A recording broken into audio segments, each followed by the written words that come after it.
I'm thrilled to introduce Sandra Hernandez. And Sandra is a Brazilian educator with a background as a Jungian psychologist. And she began her interactions with healthcare through doula work as a birth doula. And as many of you know, doula work is also a metaphor that we use for helping people at the end of life. So I think that's a perfect way to enter this work. She came to the United States to do graduate studies in education and became involved in mitigating the social impacts of discrimination and injustice against immigrants and persons of color. And she uses the arts and culture to help create a more socially justice healthcare options. And as many of you are aware, minority populations in particular often have had challenges in accessing healthcare. So I think this is such important work. She's the education coordinator of Familias en Acción, which is an agency in Portland, Oregon. And in that work, she uses her expertise as a theater of the oppressed joker artist and her grounding in popular education and experiential education. And she's going to use some of those strategies with us today. And we are grateful that she's come to share her expertise with us. Thank you, Sandra. Thank you so much. Well, I will try to leave this thing here because I don't deal well with mics. But if I need it, and if you're not listening, then I will come back, okay? But when I go away a little bit, my voice is heard or is bad? But the video will have a hard time. What? The person videoing will have a hard time. Oh, it's still easier. So, I'll do my best. Are you cold? I am feeling so cold. Maybe because I'm nervous as well. No matter what, I have done many presentations as you guys also do, but every time, as I say, whenever I am with another person, I feel we are in a group, even with one person. So it's the feeling of that we have to listen instead of talking more. So when I have to talk, it's different. Okay, so you're going to see and experience a couple of different things this next 50 minutes with me, or we are together. Are you with me? Everybody? So you are in trouble. Because I am going to just really bring a short introduction of the idea regarding to palliative care and the Latino culture, but I really want to consider how we can look to each other in our differences instead of thinking about just one culture, right? Because we are all different in our cultures, in our backgrounds, whatever would be. And that's part of, I was so amazed to see the great presentations from Casey this morning and Simon, and how we are so interconnected. Look at this, in terms of our ideas, even like Simon mentioned a couple of authors that I have been reading and dearly in my heart for years and years, since back in Brazil. Okay, so enough said. Here's what we propose. Compassion. No, pardon. Sorry. Sometimes it's just change to the language. If I keep saying Spanish, just say Sandra, please. I'm not understanding. Okay. Compasión familiar, which is family compassion, right? Culturally competent care of Latinos and caregivers. So I add caregivers there because I realize it's not just about our family, right? As we are in both ways many times or in one of the sides, right? Okay, let's see if I deal this out. So this is about me, yes, already Mary did it. So who are here today? So I'm Sandra. So what you guys, and you know that I am an educator, that I have been doing theater of the oppressed, and that I do, how about you guys? Who is here? We have doctors, or we have nurses. So doctors, nurses, administrative support, anybody, any area in administrative support. Because we are also part of the caregiver. We care about the others that we are working, right? How about community health workers? Do we have any promotoras in salud today? No? Okay. You know what is a community health worker? Here in Washington, we also have the groups of community health workers as much as we have in Oregon. And it's huge, huge movement that we are really bringing the community inside of healthcare. And how can we have the culture perspective inside of healthcare? Make sense? Okay. And then, yeah, some grief counselors, chaplains, right? Yeah, and therapists, psychologists, me as well, because I want to say this. Okay. So, Familias en Acción, briefly, yes. We were founded in 1998 in response to the need for a culturally specific organization to promote health for Hispanics. So really is that why Familias en Acción was, out of a passion of our own Marie Dahlstrom in Oregon, who created this idea, how to support, Latino families and individuals. So in our programs, we have patient health navigators, who are community health workers, prepared to support the health system, but through the need of the individual, okay? Then support group, and we have community health education, which is also in charge of, like diabetes, all these big important things that are happening now with everyone, right? And culturally competence training for health professionals serving Latinos. We also have a palliative care training we do with health professionals, okay? And we are based in Oregon. Okay, so compassion familiar, culturally competent care. What we are looking today, well, define culturally responsible palliative care is a little teeny different, not a lot, from what we already know. Discover potential benefits of a cultural approach to caregivers and patients. Okay? Understand mutual benefits of cultural skills, practice, and interactions within diverse culture for patients and families. Okay? By the way, if my accent is making you feel like what she's talking about, please don't be concerned. Raise your hand, Sandra. Say again. Okay? I know sometimes, and I tend to rush because now I think that I already know English, So it's just like my way of speaking in São Paulo. São Paulo, Brazil is huge, like Mexico City and Tokyo, so it's just the same. Just a different culture, right?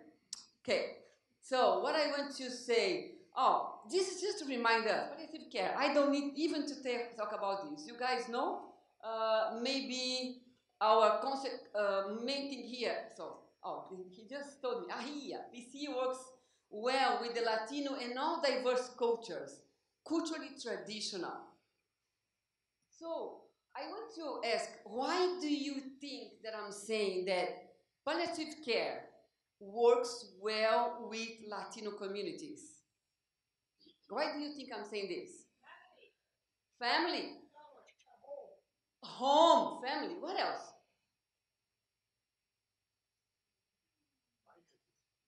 Finances. Mira this. Look at that. Finances. What else? Caregiver in the culture. Anything else?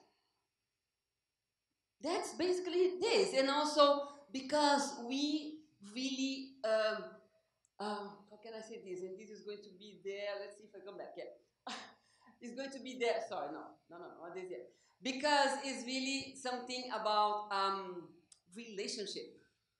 Because family is relationship, right? But let me ask you guys now. And how about other cultures? Native Americans? How about African Americans? How about our culture here, which is a mix of several countries? Because I say, I am American. Even now, yeah, okay, I have a citizenship, but before I had a citizenship, I would say I am American because I came from Brazil, and Brazil is part of the America. Okay? So, how about everybody? We came from different countries in some ways, background, right? Okay, so this is really, anybody here thinks that palliative care is something different than relationship? Or we are in agreement? So see, I'm telling you. So Latino culture is really about ours as well. Of course, there are a little bit of different things, but this is already Palliative care, diagnose and treat, best quality of life, hospice, land of life. But hospice, right there, is a bad word in Latino culture. Yeah. Oh, you didn't know that? Yeah, please say. But does it mean hospital? Orphanage. That's the point. That's what people think. Also, in Brazil, I would tell you, hospice reminds me right away, hospício, which is mental health problem. Yes, is huge, more than you can even imagine. So, just for us to get a little bit more used to the words, this is my idea of introduction. These couple of things, okay? Do you know something about social determinants of health? Everybody who doesn't know anything about social determinants of health? We know, right? So there are so many things. So let's check a couple of them. I put the race. Oh, why this interrogation here? Let's come back in a minute, okay? Country of origin. Make sense? Or no? Oh, no. This is not about determinants of health. Yes, it is. Good. Thank you. Income poverty. Thank you. Formal education, literacy, or health illiteracy. Okay, good. Housing, access to health care. Okay, I was just telling some of my colleagues that in Oregon, the huge battle we started since 2009 is to cover all kids. Something that I know we have here in Washington, even regardless of documentation. So, citizenship, tribal affiliation, immigration status. Is this a social determinant of health? Do you agree or not? Wow, that's the first audience that everybody say yes. Access to transportation, okay? And zip code. Zip code, yes. Okay, so let's come back to race. What I have here, I should have, let's see. Okay. Just a quick thing here. Acculturation versus traditions. Okay? So, when a person from Brazil like me, because I have been here for 18 years, but I am an immigrant, right or not? Doesn't matter that I have my citizenship. People look at me, they think, oh, what do you think when they look at me from where I came from? I think you came from Mother Earth. That's beautiful. But that's not exactly. Many people say, when I say, oh, I don't say exactly, my name is Sandra. Sandra. Oh, they really think that I am American? Maybe, but many think when I start talking, they would say that I might be French or whatever. So people confound the accents as well. But that's part of whatever. We are searching to understand people, right? Okay. But yes, if we come from the bottom here to the top, so I was talking about language, right? But together comes culture, right? I bring my culture with me. Bring your own, even from your families, from your communities. Okay? So, again, race, ethnicity, age, gender, family position. Oh, this is a big thing, especially in Mexican cultures. Family position is like, hey, you are my mother, you are my father, so the respect is huge. Even though they might be fighting, right after, but right away I come back to the position of respecting. And you know what? I never call my father and my mother like by their first name. Always by señor, señora, which means, this in English. Yeah, sir, yeah, I thought, yeah, that's interesting. Sir or madam, right? Would be like this? Okay, so that's the way I always have done in Brazil. Doesn't matter, if my age or their age. Okay, occupation, living place as well, that is a different thing that people have. And formal education, socioeconomic, and individual acculturation, identity change. So all of these about traditions and how we are there and how this would be regarded to palliative care or any kind of a care we are giving to somebody. Make sense? And I was very interested to learn that you guys use the um, doula idea about palliative care, and I didn't know. But yes, we do have also, we say duelo de doula in Spanish, means that doula who takes care of a mother who just lost the baby. Or it could, a stillbirth, whatever would be the situation.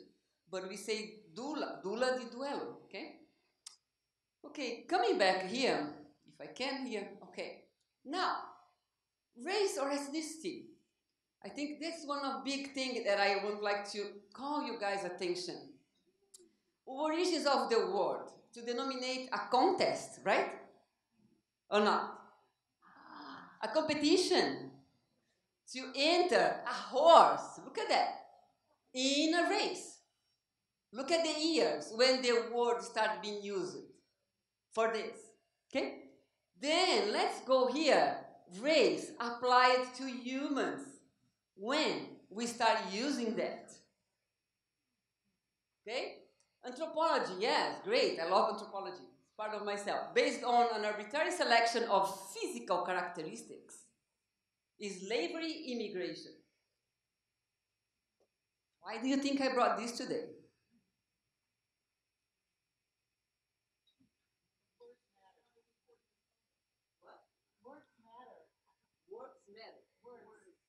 Words matter.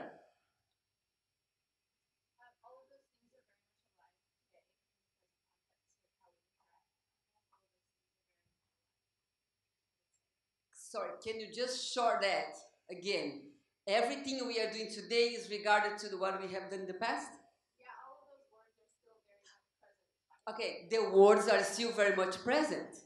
Somebody said something else. The ideas behind the words are socioeconomic. Thank you. So all of that together and many other thoughts that I'm sure, feelings, thoughts, sentiments that are in your minds right now about this, I want to put together and just resuming what he said. Can you please say again? The ideas behind the words influence socioeconomic, and I would add health insurance. Nobody said that. Okay, so makes sense why I decide to just bring this as a big thing for you to think about. And because are we here to race, to really against each other in a competition? That's why we were born here in Brazil, Mexico, Australia, whatever would be. So, or why then? And now we are talking a little bit quickly, Sarah and I at the table during the lunchtime. Yes, she's over there about political science. And I told her, oh, I love it. This is part of me too. Because, as doula and everything we have done, we have to advocate. And I have been reading advocacy about health equity, which will be really how everyone can have the best care ever, regardless of, race. No, I don't like the word race. You already got it, right? For me, it's ethnicity. So ethnicity doesn't matter where we were born. So this is part of our own components as human beings. That doesn't matter. We are human beings. You are. Everyone. We are human beings. That's our race, I would say. Make sense? Okay. Thank you. So you're with me still. Good. Then a couple of things quickly about Hispanic culture. As we talked a little bit about familismo already. Familismo is really family connection. caretaking, decision-making, values, different forms of communication. Personalism, relationship based in the person is part of the family.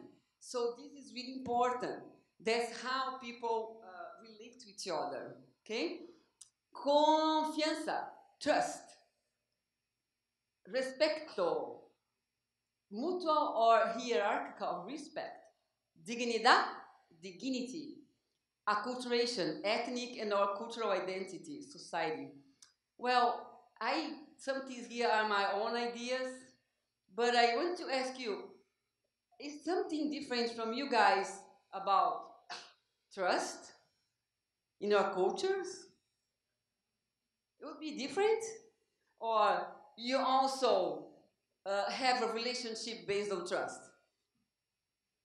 This is about human being, right? Or we might give more attention to other topics, or other concepts or ideas or the way we relate to each other, but still trust is fundamental, right? And how about dignidad? Dignity. Everybody likes to be treated with dignity. How about family? Do you guys give attention? Do you like family or not? Oh, that it depends on the family. Okay, I understand. No, and well, let me tell you one thing. I told you I have been here for 18 years, and I came here a couple of times before. And it took me a lot to understand that, Mary. Gosh, why is that thing, that's so problematic about families here? So then I started understanding, the thing I just showed about race. When we created something time ago about family, maybe here, I don't know how did it start. You guys might have the story better than me, than my perception, okay? But for me, it's just the same thing, because more recently, I have been seeing more and more people who was born here, Americans from United States, really talking more about family. There are something missing over there that was lost in the past. I don't know. I'm wrong? No? So, looks like the majority in some ways are thinking. So that's my idea. Thought-provoking. You are in trouble with me because I said, Mary, I am going to bring what I have and that I have with me. Okay? And I hope that will be good for us to interact as well. Thank you. So, a strategy. So how can we solve these differences of culture and language, right? We already know. We can have interpreters and translators, right? We can have patient health navigators, filling the gaps of healthcare system and social support. I just told you, right? Community health workers, right? So that's what we have. Good. How about cultural communication? Is there a strategy to learn a little bit more about the culture of others, right? Make sense? Good. How about, look at this, building resilience through self-care. Who mentioned this in the morning? Yeah, Simon did a long of talk about this. So self-knowledge, SK, and personality development. Oh, what is this? Support for yourselves and others. Do you know this idea, personality development?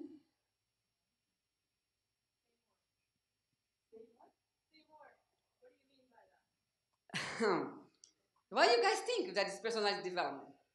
Help me. To use Jungian words, it's a movement toward individuation. Towards individuation? Again? The movement toward individuation. Wow. Well, because this is from Carl Jung, what I'm going to introduce you to. Anything else about personality development? It's a race. Wow. What else? What? Eric Erickson. stages of development. Yes, what else?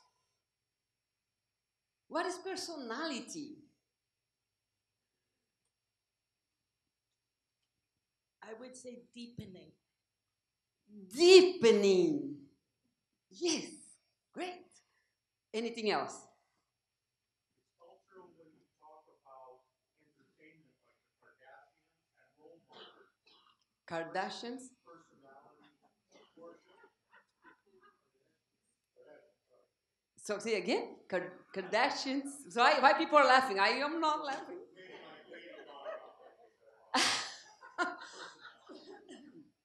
Okay, so I know this is really, really a tough concept. Tough in terms of many people don't want even to hear about. I'm correct or not? No. Who like, let's say, I know what you're talking about, I heard about this, I have studied about that, but really, I don't trust much on this thing. Who feel like this? In this thing about personality development.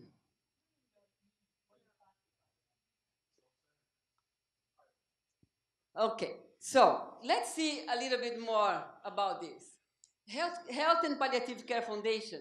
So we do have a little bit about communication, okay? Patient, family caregivers. Oh, sorry, I did something wrong here. Go back, yeah. Family caregivers and medical caregivers, right? So that's about communication. So let's leave a little bit the personal development for the next step. Let's go. So communication is important. We are talking about cultural communication, right? It's an idea. Okay? Good. So let's see. What will be this? Here I have an activity for you guys. Okay? So let's do a little thing like we want to develop, communicate with body language and empathy, challenge our counterpart, responsive and caring. So these are our responsibilities. I need one volunteer, please. Who can help me? Stand up, Flip. So I have to use this as a stick. Come here. Thank you. Okay, Flip. Yes, okay. So I'm going to give a short instruction just to make sure everybody's understanding. You are going to model a little bit, okay? So what I'm going to ask Flip, nothing. I am not going to talk to her. I'm going to use my hand. Maybe some of you have done that before. But if you did, just consider we are in a different group today. Remember, I said that at the beginning, right? So I'm going to use, wait a minute, I'm going to use my hand. No, she's not going to use her hand. Yeah, or you can be okay. Don't have to be like that, but you're okay. So she's going to just follow my hand. If, whatever.